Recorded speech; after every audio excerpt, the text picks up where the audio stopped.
It's time for our next episode of Two Economies. First, for the billionaires, shareholders, and tech bros.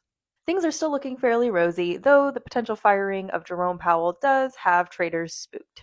But do you know who does make money through all this volatility? Goldman Sachs. Those trade fees are raking in no matter how good or bad those trades end up being. Speaking of fee-based income, banks are making record-breaking profits on just that.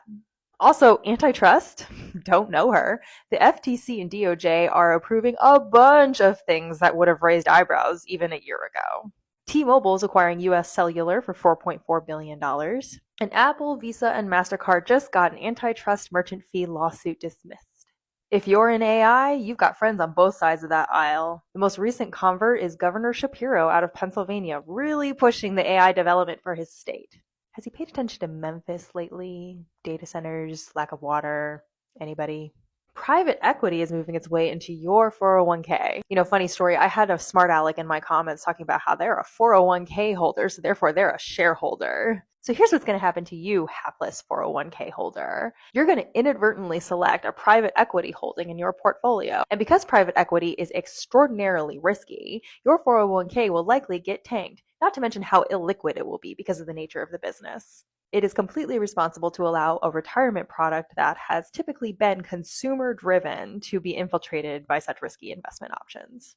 This is the perfect segue into the economy for those very same 401k holders. Thanks to our very bad, no good Supreme Court, federal jobs are going up in smoke, even as the legality of them going up in smoke is still under question.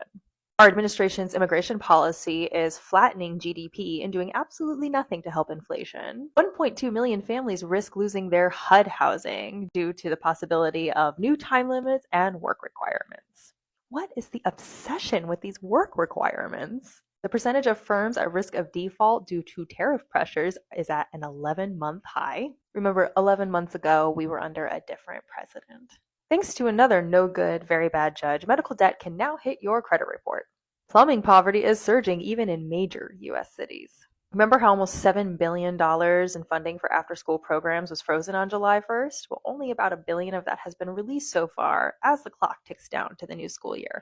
I am sure the workforce will not suffer at all from not having childcare during working hours. Tariffs are already screwing up the holiday season. 2024 shopping under the Biden administration grew by an unprecedented 4% over 2023. I doubt we're going to repeat that performance in 2025.